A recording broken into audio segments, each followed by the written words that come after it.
Americans are now obese. We have a huge number of people who are overweight, and so many people are saying, what's the best way to lose weight? Well, that's a question that many Americans are struggling to get the answer. Our next guest says he found a surefire path to a wellness revolution. Vitamins, health food, exercise, fitness clubs. Despite this growing trend, only a small percentage of Americans really understand what it takes to stay healthy. In 1996, Paul Pilzer, a world-renowned economist, became interested in the field of health and made some significant discoveries of his own. He then wrote the book, The Wellness Revolution. 61% of our population is overweight. And worse than that, 27% is clinically obese. That's overweight at a point where you don't know where to turn. Through his scientific research, Paul found out what you need to know to move from sickness and obesity to vibrant well-being. Paul Zane Pilzer is joining us to share some of his secrets of staying fit. It's in his new book called The Wellness Revolution. And there he is looking like Yul Brynner on the cover, just ready to start in The King and I. Paul, it's good to have you with us. It's great to be here. You are trained as an economist, an economic advisor on a couple of presidential administrations. What got you into wellness, fitness? Well, the same reason I became an economist. Growing up as a child of immigrants in the 1950s in Brooklyn, everyone wanted to know about economic issues. Although my education geared me towards science, I ended up going to Wharton and becoming a professor of economics because my family, my father, his uncles, that's what they wanted information about. They wanted to know how to make a living. 25 years later, as a very successful economist, I realized I'm now in the wrong field. What people mostly need in the United States, the #1 problem today, is health. As evidenced by the fact that 61% is overweight and 27% of our population, that's 77 million Americans, are clinically obese. That's shocking, isn't it? It's even more shocking to look at the trends. 20 years ago, the numbers were less than half that. So in the last 2 decades, while we're all talking about health, and it's all you see when you turn on the television or watch an ad, the population of obese and overweight people has more than doubled. That set me on a research quest to say, why is this happening? What did you discover? What I discovered was it was really an economic problem, Yeah? not a scientific or biology problem. All right. In effect, we have a $1 trillion food industry in the United States. We pay farmers $40 million to produce food, but $940 billion, but $960 billion is paid to packaged food companies and fast food companies. The food companies in America today are primarily owned by the tobacco companies, and they make addictive processed foods. They study every one of their existing customers and say, how can I get them to consume more? The fast food restaurants know that if you're overweight, you consume 50% more at the cash register and only take up roughly the same amount of space. Wait a minute. If you're overweight, you consume 50% more. You by Absolutely, and you see it by portions of what people eat. So they study American consumers like rats in a laboratory. You have a favorite Christian singer, and all of a sudden you feel good about a certain addictive fast food. Guess who sang the commercial that's in the back of your mind when you go to buy it at the checkout counter?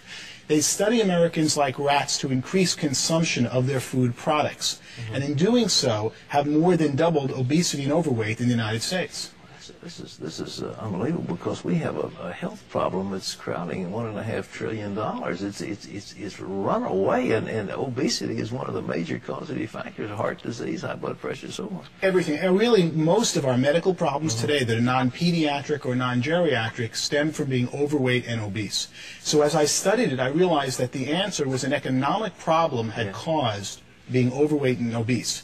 As I studied it, I saw America ready for a revolution, a wellness revolution, and that there was a new industry emerging called a wellness industry.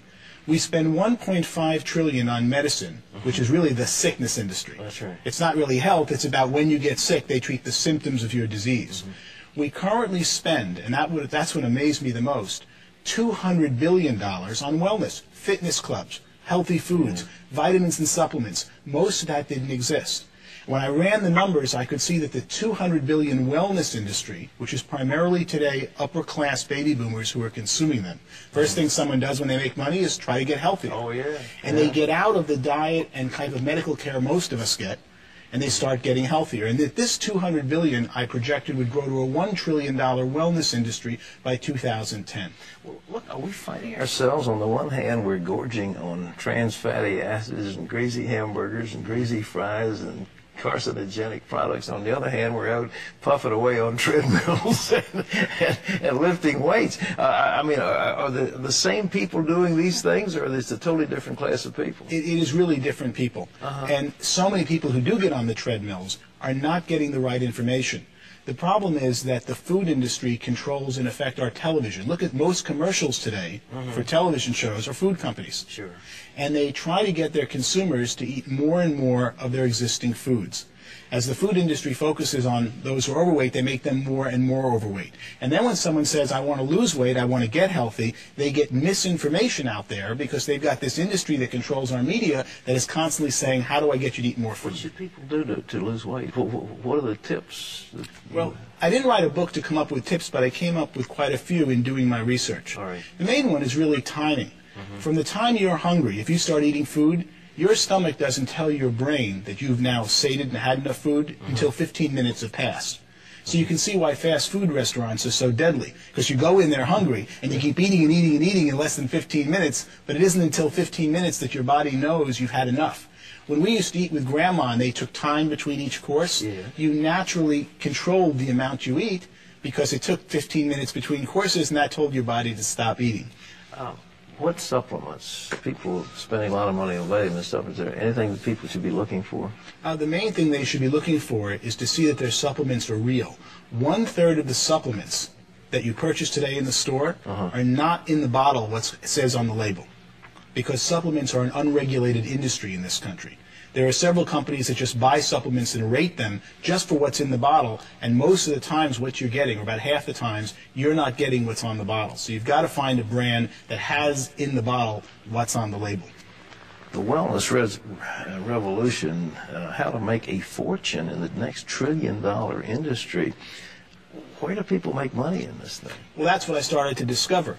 I could see that there were 15 million Americans of 300 million were getting healthier as they aged. You're a great example about that, especially when we see you on television. As you get older, you're stronger, you're better fit. What's going on?